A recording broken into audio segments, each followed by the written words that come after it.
organization, thank you, Abby.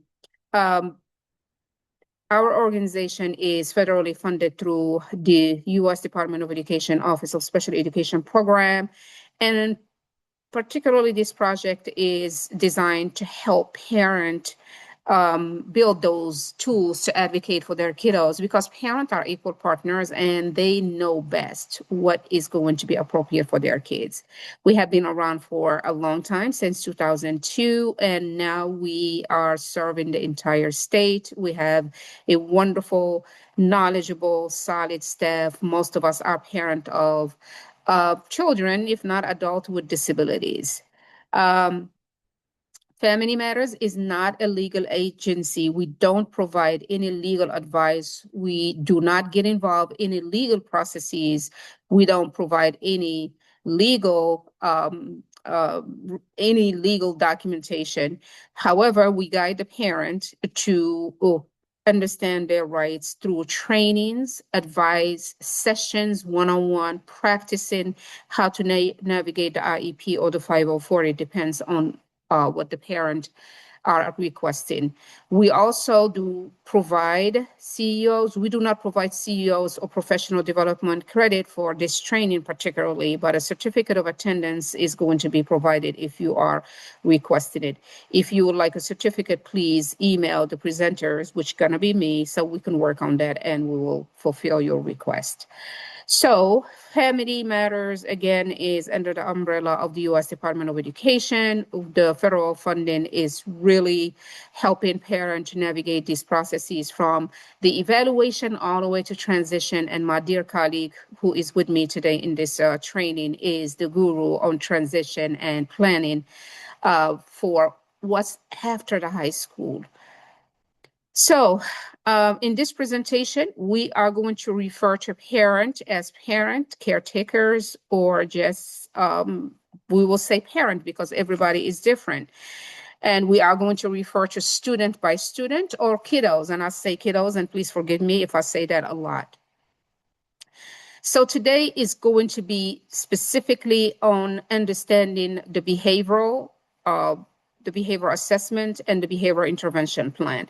This topic is one of the topics that we get most of our questions about, and our staff is well trained to understand all of these topics.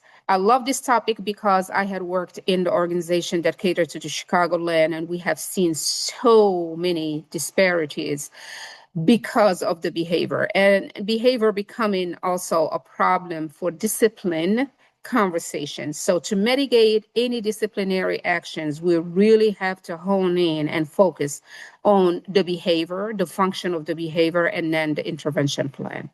So here I am, Zubida Pasha, one of the support coaches at the organization. I am a friend. I love my friends, and I am very funny. I am also a parent of an adult with IDD, and I have been around IEP since my daughter was 3. She came to the school system with an IEP because we had done the early intervention. I am a sister. I only have one sister now left, and I have a wonderful team, my colleagues, my coworkers, my friend, my rock. That's how I call my team, my rock. So we are going to really look into the behavioral assessment. But before we do that, we need to define what is behavioral assessment, what is the purpose of the behavioral assessments. When a student will need these assessments, do know that the assessment, the behavioral functional assessment, falls under the umbrella of evaluation timeline based on IDEA and based on Part 226 in Illinois. But the functional behavioral assessment is a systematic process used to identify the purpose or the function. Here, the word functional is already given us the definition. What is the function of the behavior? That being said, we have to make sure we identify why this is happening. And that's very important. The why, once we get to that answer, because we are doing a great job. Primarily, the goal of the FBA is to gather information. There is a lot of data collection. In this process, it's really intense data collection, and it has to follow the guidelines of best practice and due diligence because we need accuracy in this process so we can address the non-desired behavior. The IEP has to have these processes put in place. In the IEP, the functional behavior assessment and the behavior intervention plan are considered special consideration. But it is also a service that is needed when the behavior is impeding the child to or the student to access their educational environment. By understanding the function, we can teach more appropriate behavior and reduce the one that are problematic for the kids to access their educational environment. There are processes that will be considering the indirect assessment, the direct observation. Then we have to identify the hypotheses, or we kind of like in this process, there is not 100% an answer to all of the questions, to all of the whys, but we have to gather this information to really come close to why this behavior is happening. For example, my daughter, who had suffered from autism for a long, long time in the school system when she was young, she elopes and she would not sit still.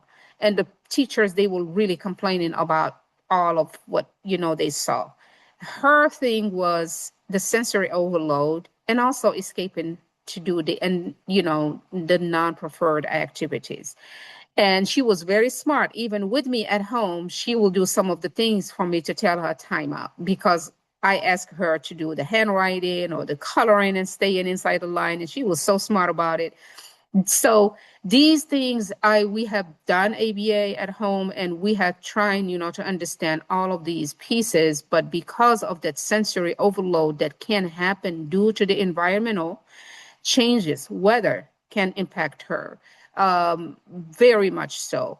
Then there is other things that impact her through the environmental changes. So we never came to 100%. And I'm not saying this to discourage parents to seek the functional behavior assessment. It is required, it is needed to understand the function, but we have to do massive, massive work to make sure we have very good information so we can intervene properly and appropriately, and we make sure that the behavior that is causing the interruption in learning will go away. Then we are going to really talk about the intervention plan, but there are steps before we do so. The legal framework of the FBA is under, of course, IDEA or 504. Now, you can have the functional behavior assessment and behavioral intervention plan for both. If you have a student who have an IEP, it falls again under two umbrellas, the special consideration, or it is straight up an intervention that is needed for the student based on their need. For the 504, it is the same thing. If a student is not able to access their educational environment successfully because of behavior, then a FBA is required, and same for ADA. So these guidelines really are there to support the parent and to advocate, and in procedural safeguard, there are many, many, many information how to do this. The FBA also is required when there are suspensions. Today, I was sharing with my colleague about a call, and they are getting to the 10-day of suspension. So when you get to the 10-day of suspension almost, I wouldn't even go to the 10-day, it's a red flag. Then we have to talk about a functional behavior assessment to understand the behavior, to understand the needs, so this team and the parent will address them.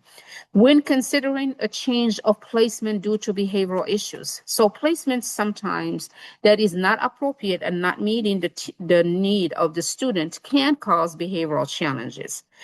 I had a difficult time to even process way back when my daughter was small, that we started with general education setting. But due again to the sensory overload, she could not sit still. She could not learn. It was too much for her. 30 kiddos when she was 3 in that preschool was too much for her. And I had a difficult time being an advocate and, trying to make sure that she is taught in the least restrictive environment I really had a difficult time to change the placement. I was struggling. But the teachers, and of course, my husband, who is a special education teacher, retired now, he said, but she's not doing well. And we get in these calls and we have to make sure, and I was volunteering, so I don't have to pick up.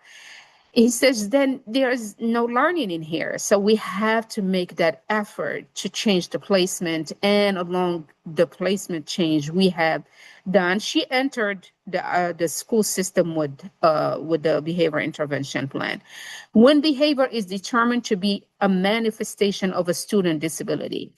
Now, we all know that the student who is eligible to receive special education services, the disability must adversely impact their learning. Same thing or same definition apply to the behavior.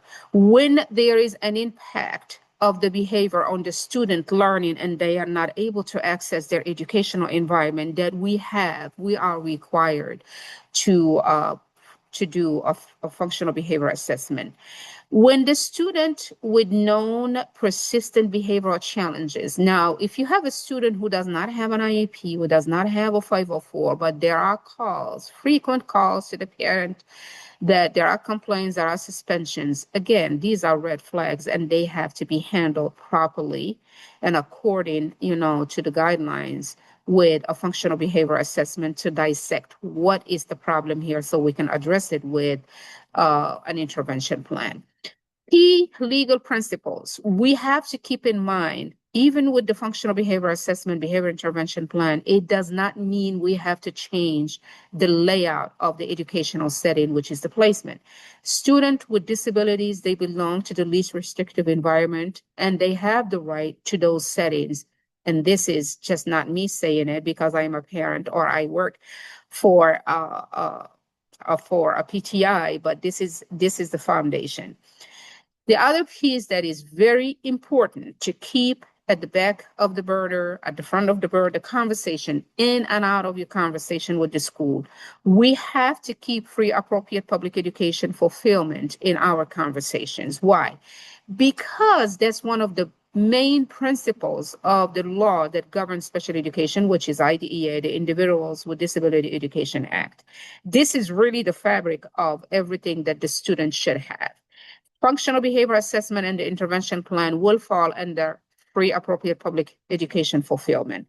Procedural safeguard, these are the things that parents need to know. Please, when you get that procedural safeguard during your annual review or revision of your child IEP, read it, understand what's in it. And if you don't have that time, call us and we are here to help you really understand those. In these processes, the school is mandated to utilize evidence-based interventions. Why? Because they are peer-reviewed and they are backed up with research and studies. And the school obligation is to do these steps that they are going to bring results and address these behaviors. So the key factors here of the FBA, it falls under the evaluation, again, process.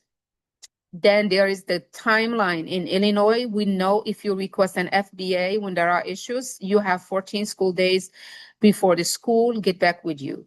Then once you agree with the school to proceed with the functional behavior assessment, you have 60 school days before they kind of gather the information. And again, this process is very intense in data collection.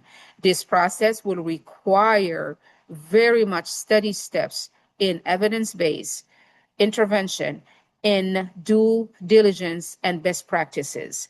Parent must provide consent. If you are not providing any written consent, nothing will start. Parent must be informed of your rights because this is an evaluation process. You have the right to ask questions, to be involved. And again, IDEA, one of the fifth principle of IDEA stipulates that parents are equal partner in the process. And that being said, parents must have a meaningful input in all of it, I would say, from the initial all the way to the transition. The parent role, like I have been emphasizing, is crucial in this process. You have to understand your right, the right to request the FBA, the right to consent, the right to participate, the right to receive copies of the results of this process of data collection, the right to agree or disagree. If you agree, it's good. And if you disagree, ask questions, ask more testing or more data collection to be, collected to make sure you are you are understanding what is going on with this behavior. Active FBA participation. Please share any information about your child, whether it is a medical, because sometimes if kiddos are on medication, there are side effects, and those side effects can look like behavior. So there will be plans, there will be supports and accommodation for those aspects. Provide insights on what is working at home, what are the things. If there is similarities in behavior between school and home, provide insights, provide ideas, what works at home, what works in the community, what works for your child to sit and do their homework or that without eloping. Maybe it will help. Now, this is not one size fits all, but at least that input will help the team to have some more information so they can copy contrast between what's going on in the school and then what's going on at home. Make sure you identify with the team the triggers and the antecedents. Why? Because that will help identify the function of the behavior. Share medical histories, like I said, anything pertaining to the life, skills that you are doing with your child at home, their sleep patterns, their dietary information, because sometimes allergies can cause discomfort for kids, especially if they don't have that communication skills to tell us their stomach is hurting or they are uncomfortable, or if there are nuances of mental health, anxiety, and what have you. And post-pandemic, our kiddos are struggling with mental health because of that little virus that shut us down almost for 2 years. So our kids are missing a lot of things that most people had, which is playing with others, which is being outside. So those 2 years or a year and a half have done some damage to these kiddos. So they may not be able to understand what's going on. I had a call yesterday where the parent was explaining to me, I'm not trying to be funny. He's a pandemic baby. He was born in the 20s, and going into the school, he tell his mom, I can't breathe. And she was thinking asthma or respiratory issues, but it is mental health because he was not around kids. He had never been, in daycares. He was kind of protected and chill until he went and entered the kindergarten. Now the kindergarten classroom is too much for him and he's struggling. So the school is saying, well, we are going to wait it out because he just started in September. Well, for God's sake, this is December. We have to do something about it. In the collaboration piece, help identify realistic and appropriate replacement behaviors. Again, this is not a fix. We really, really don't look into the fix, but we have to replace the behavior that is impeding the student to enter or to access their educational environment, learn, and succeed. Ensure strategies that are feasible for home implementation. And again, between school and home, and as parent equal partner in the process, there should be a partnership umbrella here, and whatever is done at school should be reinforced at home and vice versa.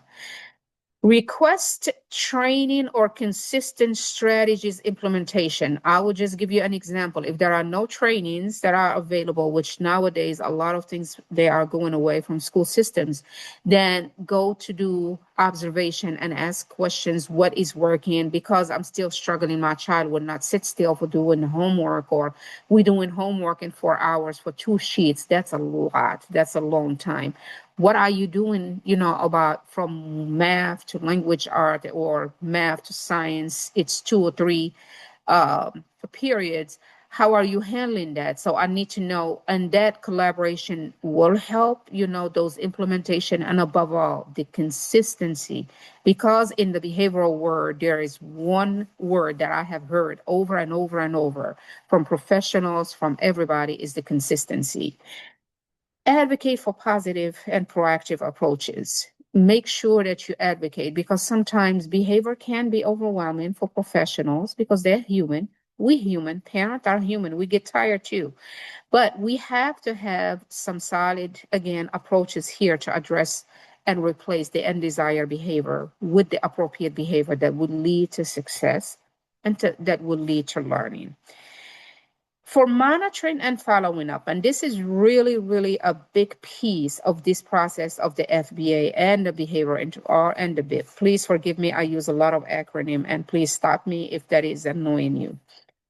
In this process, the progress monitoring is huge, is important. Why? We need to know if the intervention are going to work or not. If we don't do this progress monitoring and we are not benchmarking, we are not doing a good job. We need to know if the intervention that we are laying out in that plan, is it working or not working? We would know if the behavior decrease, if the kid is stable, and if the grades are good. And I'm not trying to equate the grades with all of these things, because on a good day, a kid can do well in a test, and on a bad day, a smart, brilliant kid will not do well on a test. I am a bad tester, anyways. If you give me a test and I know the information, I may not do good. In the process of monitoring or benchmarking or progress monitoring, request regularly the data to be shared with you. Communicate regularly with the team to ask if the behavior is decreasing, and also report any changes at home. If you see change at home and things are getting better, clearly the intervention that you are implementing, that you are given by the teachers and by the staff or possibly other professionals are working. Make sure you attend and participate in this process. I understand sometimes life happens, but be an active partner and provide your meaningful input. School partnership is critically important. It really brings a lot of outcomes and results, and it shows in our kiddos, success. And maintain an open dialogue with the team. The four function of the behavior, when a team is providing all of the supports and they are not working, then they have to go back to the nitty gritty matter, which is the data collection. There are four functions that have been talked about through a lot of testing, a lot of studying, a lot of research. And these are cornerstones for effective intervention. It's attention seeking, access to tangible items, escaping or avoiding a task, and sometimes a sensory overload or stimulation. Behavior are not random. They serve a function for the individual. And these are a couple of kids I have really followed, even to their high school level, and I have seen one or two of these functions still remaining with them. They may be, just seeking attention or avoiding a task. It depends on the situation. But these are the four cornerstones of the functions as defined by professionals and researchers and people who have been gurus in this field. Here are some real world examples. We have a student who is calling out repeatedly the teacher. I really don't like to use the word consequence. I'm going to say outcome, because consequence can have a nuance of negativity or punitive language. We are not here about punitive language or anything that is negative. We are about positive reinforcement, because that is, again, the foundation of success for our behavior to be replaced. It's all about how we positively reinforce the behavior that we need to replace, and how we teach it to the student. So this student is calling out repeatedly. The outcome, the teacher stopped the instruction and redirect them to provide immediate attention. I would just give you an example. If Johnny is calling Miss Smith, his teacher, Miss Smith, Miss Smith, then Miss Smith have to turn around and she says, yes, Johnny, what do you need? And that can be perceived as attention seeking. Another example of avoiding a task. A student who really does not like math, and one of them is my daughter. One of the students is my daughter. She really, to today, as an adult, she does not like numbers. She really careless about it. 1, 2, 3, she says, I have a calculator. I was like, can you do mental math? And sometimes we left it out. And she said, no, I am not good at math and I have a calculator. And way back when she was little in the school system, one of the things that she didn't like math, and I heard a lot of complaints about the behavior during math. And then we start really providing intensive support in math by kind of breaking down the task or by giving her other tools and manipulative to learn just the basics, like all of the things that what they need to learn between the first to the fifth, sixth grade. She did not like it, and that's when she really kind of eloped and tried to get away with it. In that instance, and if there are evidence that they are avoiding the task, then the teachers, the team have to provide the modifications and the academic supports necessary to break down, for example, the task. Instead of showing them the whole page that they need to do 15 math problems, we can fold that page into a half and they only see 3 at a time. That may help. Above all, we have to give them some support, manipulative, some form of, for example, the charts or digital tools now are really something very popular. I was talking to a parent yesterday and she says he's sliding in math, but they did some digital tools, and she says he's doing better. He's pulling those grades and he's doing better. So, in short, for avoiding and escaping and desire, for example, non-preferred activities or undesired tasks, we have to provide some support, especially if it is academia. We have to really make sure that these kids learn. They know how to read and they know how to do math. If they want to access something tangible, a toddler sees candy in the grocery store and then he threw a little tantrum and screaming and hollering. So they want to access those things. Here it's kind of a little tricky because we have to consider the appropriate age. We cannot have a high schooler, oh, you do the work for me, you will have whatever that edible that they like. That's kind of a little bit not going to be appropriate because again, we have to consider the level, the age, and etc.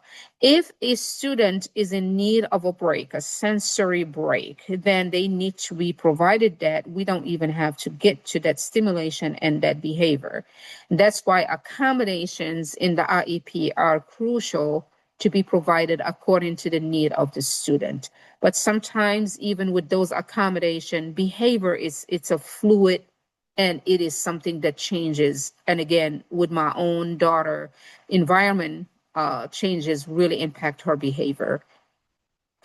The FBA process step by steps. So in conducting the FBA and gather all of those data and to answer the whys that we have in our minds about why this is happening, we have to define the behavior. Without a clear definition, we will not do a good job. So we have to focus on what is observable or measurable, what happened in front of our eyes and how intense it is.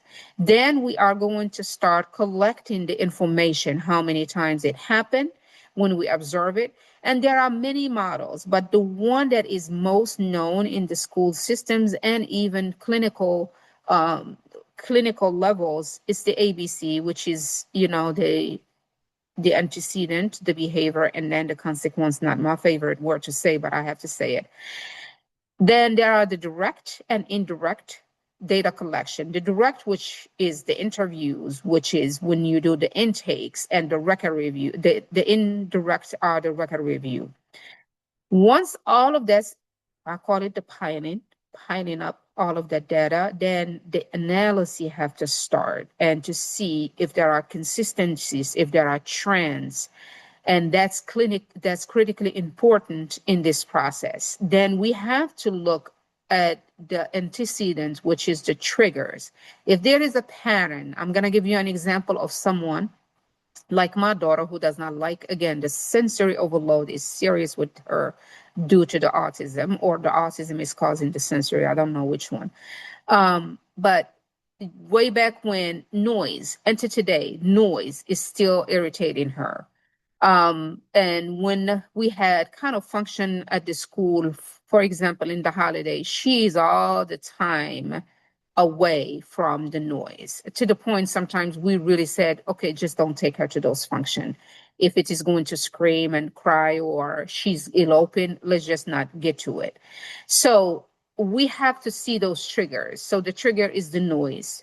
It's the trigger. Sometimes the environmental changes. A couple of times the the air conditioning broke in the classroom, which they had, the window one. She was in a very old building, and the one in the window broke, and the heat bothered her. I heard a lot of complaints about that. Then she started eloping. After, we're doing all of those interventions, she started back eloping. I said, it's just the environment.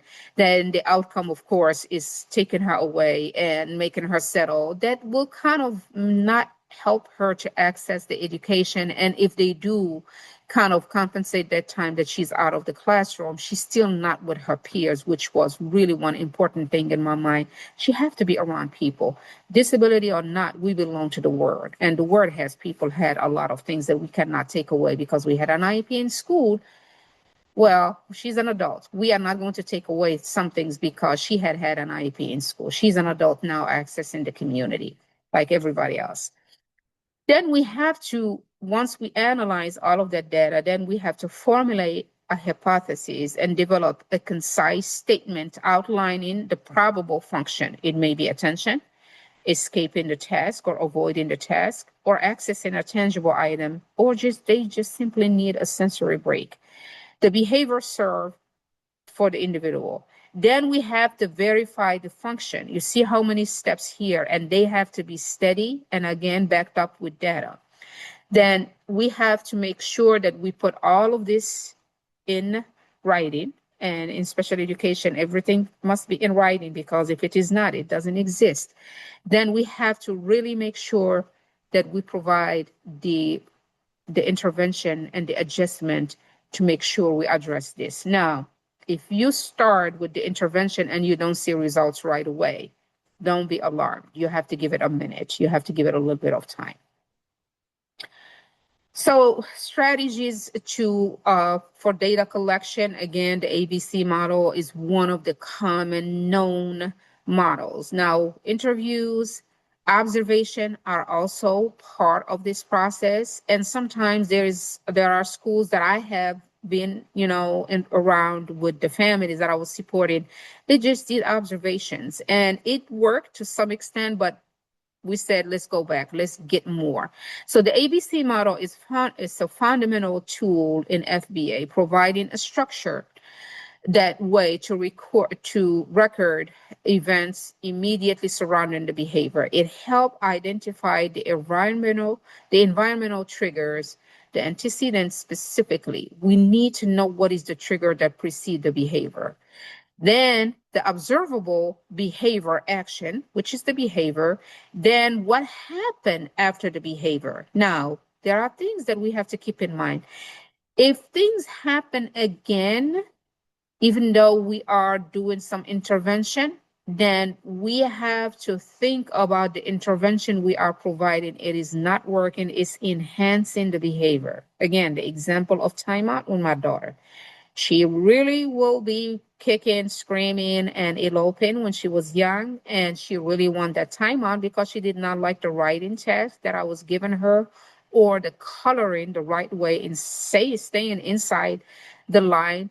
And she will just do what she wants to do, which is just coloring all over the places. And I was telling her, no, we have to stay inside and we have to do the writing. We have to do first and then, first and then. But she was not hearing. I'm tired. I've done writing at school. I'm done. So now we have to really think and outsmart that consequence, right? Which is, again, eloping, avoiding the task. So we have to do more digging and how to replace those behaviors of eloping by settling her down, frequent break had worked. And this is my daughter. And again, it's not one size fits all. All what I am trying to do is correlate the content with real world examples. So sometimes we do better with those examples. Analyzing these consequential steps will really help paint a clear picture of the context and reinforcing the factors of the behavior. It is very crucial to identify the function. If we don't have a function, then we may not do a good job with the intervention. The frequency of recording the data or collecting the data or recording those behavior, it has to be many times. We cannot just say, well, we observed this only one time, we're done. No, we have, again, consistency, a key word in this process. We need to see the consistency of these things happening so we can do a better job in intervening. The interval of recording, we cannot just say, okay, within a minute or 2 minutes. We have to give it a time, a specific time, so we can have, again, a good function. We identify the function better if we have these steps put in place correctly. The duration of the recording, we cannot just, for example, if a person is doing the observation out in the lunchroom and everybody is moving and shuffling, and that person that we are observing is having a difficult time, and you are leaving within the minute, you're not going to see what happened once everybody's settled. You need to see everything from A to Z. You have to give it time.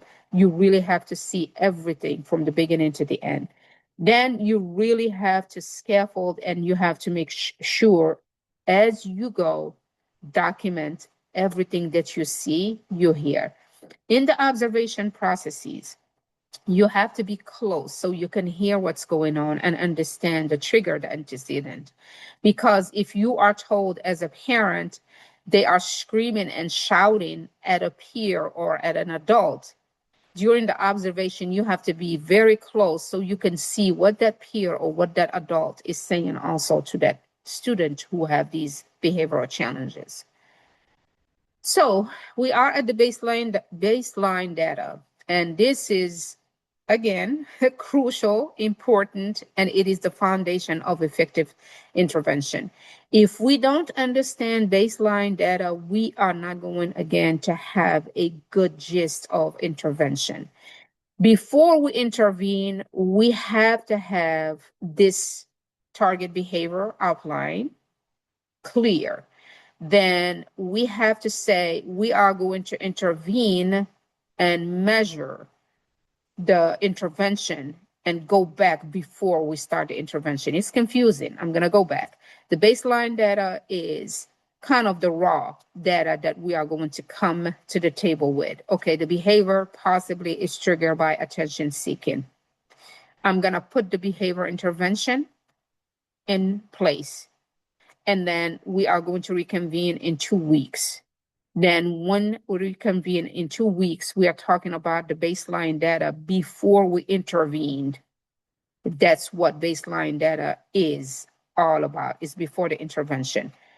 Why we talk about baseline data now? Because we need to do the progress monitoring correctly and appropriately and understand if the intervention is working or not working. It's really important to know all of these steps, because if it is not done in the right order or appropriately, we are not going to have a good outcome. So the baseline data definition, it has to be objective, measurable of the behavior. And we have to do, again, the massive work of the frequency, the duration, the intensity before intervention. It's all of that piling of the information during observation, during the ABC model and all of that. It established a clear starting point for comparison. It's like before we do any intervention, this is the start. It collects over multiple days, sessions, and interviews, observations beforehand. It uses the same measurement method as during the intervention for consistency. We have to have, as we observe 10 times, we're gonna intervene 10 times and then go back to the beginning. If it is working, there is no behavior, there is no suspension, there is no pickup, right? Then if it is not working, we will have, if it is one time isolated incident where we have to pick up, fine. But if it is going to be again back to normal, then we are not doing a good job with the intervention. It's a lot of language here, a lot of words I'm saying. It may be confusing. Please reach out to us if you have any further questions, because I don't think I will cover everything in 1 hour because I have to look at the questions. The purpose of the baseline data is establish the current level and the severity of the behavior. Because again, we have to be cognizant of the intensity, the severity, and what it does to the kid. And especially if they are removed frequently from the classroom, you can think about removal is not accessing their education, not accessing the curriculum, right? So we have to think about these things. It helps set realistic and measurable goals for the behavioral change.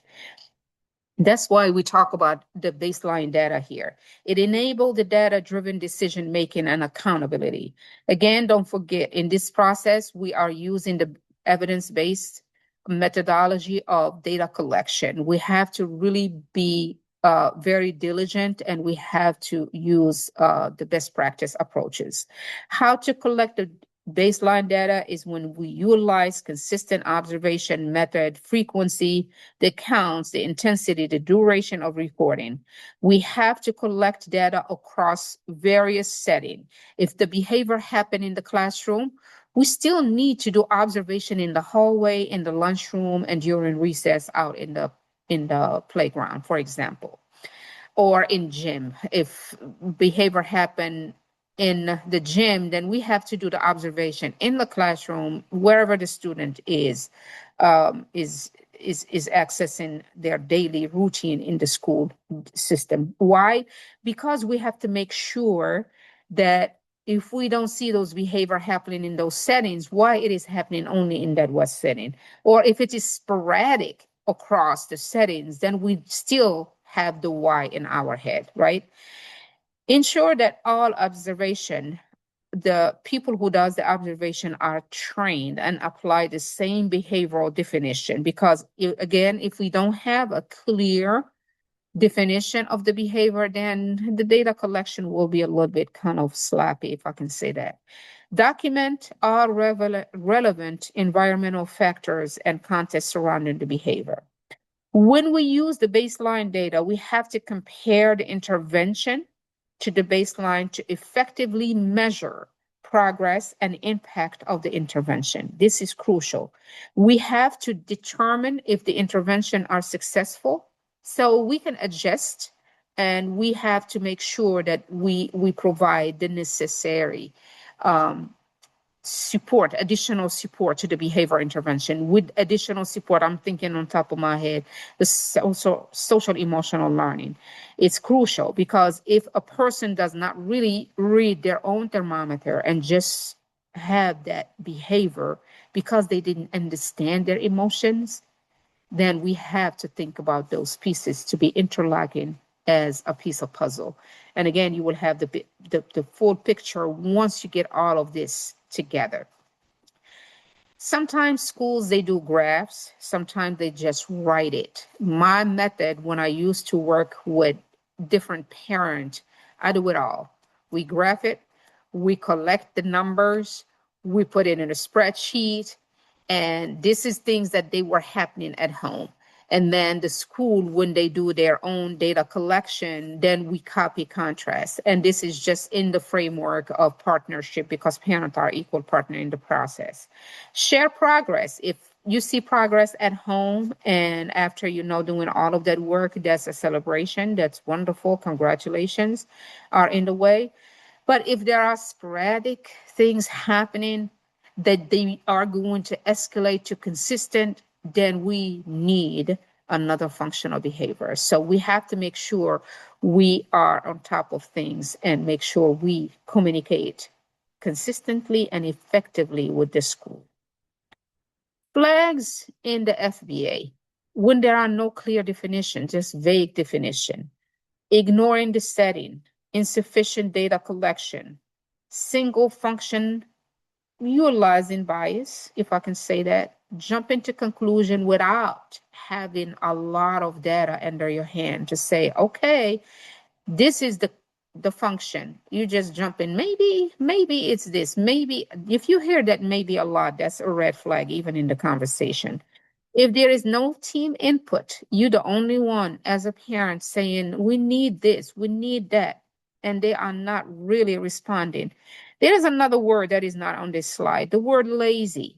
That is really not acceptable. That's a red flag, and that's just not acceptable. No child is going to get up from bed and say, I'm not doing anything in school today, unless if there is something that is bothering them and hindering them to access that education environment successfully. Overlooking medical factors, and again, medication have some side effects, most of it, and we need to really do a good job recording those side effects and what it does to the student. Then we don't have to forget the cultural sensitivity. If we don't consider that, that can have some repercussions, because if there is a language barrier, for example, and you are hollering at the kid with a language that they are not familiar with, that is not appropriate. So there are red flags that need to be considered. There is the topography of the disability. I have heard over and over, as I was advocating tirelessly for my daughter to be with non-disabled peer, that, oh, she's gonna snap out of the autism. Well, yeah, all kids with autism do that. I said, I'm not hearing it. If we are seeking and we have high expectation for her to be with non-disabled peers, especially in middle school, kind of starting at the fourth grade level, we really kind of gauge on LRE very much so. Because in my mind, she's going to get out of the school system. She won't have an IEP for life. Then what? We can't, keep kind of boxing her with the self-contained or with the cluster programs.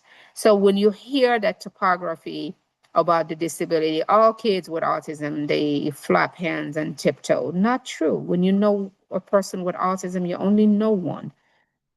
What is a behavior intervention plan? And this is the biggie. That's when we intervene, we provide the support. Once we get all of the data and that massive work, then we have to do really now the work has to be done.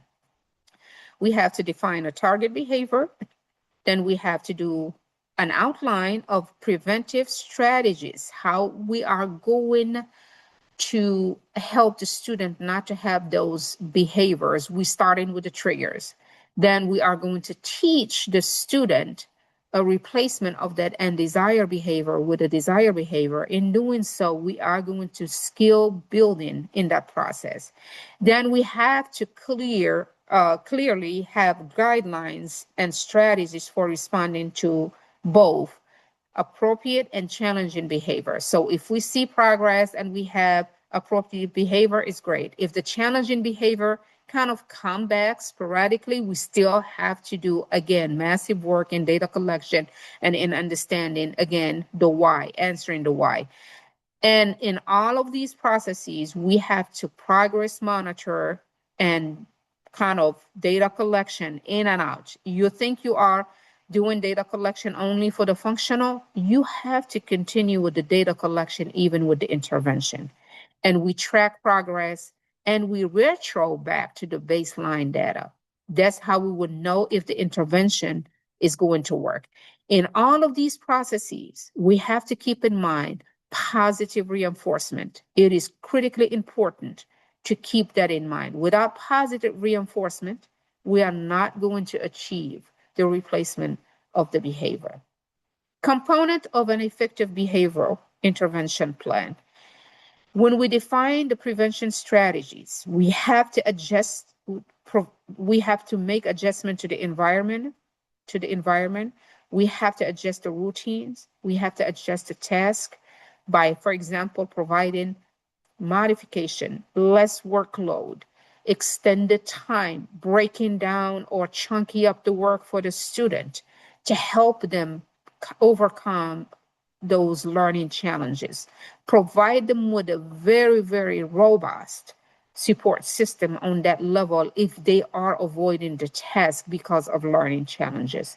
Teaching replacement behavior, it is very, very important to keep the instruction has to be explicit and practicing the new replacement behavior, because kids, they look up to adults, and we all mimic each other and copy from each other. So we have to change our mindsets, and we have to change our own behavior as adults for our kids to adapt the new desirable behavior.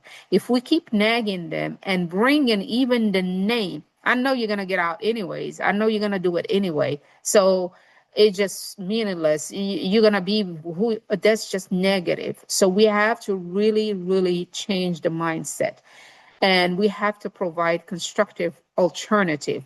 I'm not saying bribe the kids. No, we have to make that effort to help them understand this is not helping you, and this is making you go for a break that is preventing you from reading or having a fun activity with your friends. That we all the time put the light on the matter. Reinforcement of the strategies, it has to be consistent. And again, the word consistent is my friend. And we have to make sure we collect the data to understand, I don't like the consequence word again, forgive me, the outcome. When desired behavior are demonstrated, we have to encourage and we have to repeat that reinforcement over and over. Why? To strengthen the new skill that we are teaching. We have to have a crisis management just in case, and I have to have a safety plan that is focused on procedure for responding to escalation. So we have to really make sure we have to define the de-escalation tactics in the behavior intervention plan, just in case, things get a little bit out of hand, to make sure, again, it's all about safety and climate, school safety. Everybody should feel safe, school personnel and kids and everybody in that building. And the well-being of the individual who is struggling with their disability and behavior, they have to be safeguarded by a safety plan and a crisis management in case things get out of hands. I'm not here indicating SAS, for example, but we have to have a solid safety plan. For eloping my daughter, the school where she was, it was really in a major thoroughfare. If she hit that door, and she was very fast, she would have been dead, because almost it's like a highway. The school was very, very close to a very busy street by Midway Airport here in the Chicago area. And my concern was getting a call. She eloped and she was very fast. So what we have done, it was a crisis management and a safety plan that they even moved, because the classroom where they had it very close to the door. I said, one of the safety measures that we have to really discuss as parent and as a community collaborator here, we have to talk about why this classroom for these small kids with autism is too close to the main door of the school. And it was a very small building. And the principal, he says, you know what? I didn't even think about it. This is making sense. I said, let's talk about moving these kids a little bit inward of the building, just in case, they elope like my daughter fast. They will have a little bit of time to be seen on camera, or the security person will see them. Somebody will see them running the hallway, instead of the door of the classroom is really close to the main door of the school. And you get the gist of it. So safety measures within the intervention plan is critically important. Best practice in intervening is collaboration. Of course, we have to keep that partnership umbrella going. Data-driven decision. Everything is data-driven in this process. We are not going to hear just words out of our mouth. They have to be backed up by data collected in writing. Consistency across setting. We are not going to just intervene here very well, and we are going to drop the ball in the cafeteria or anywhere else. If we are providing the support, we have to be consistent in everywhere in that school building. We have to do regular reviewing and revision to the plan. If the behavior is gone, totally gone, then we have to move on to something that will benefit. It's all about, again, fulfilling free, appropriate public education to meet the unique need of the student who have these challenges due to their disability and whatnot. Takeaways. FBA and cover function and define the function. And it is through a lot of processes of data collection. That's how we know why the behavior is happening. We have to really keep in mind synergetic approach, which is a very much forming a comprehensive framework for effective and lasting behavior. We don't want to do a scratch floor job where the behavior may occur very quickly, which it can. This is not like, again, one size fits all and it's going to go away forever.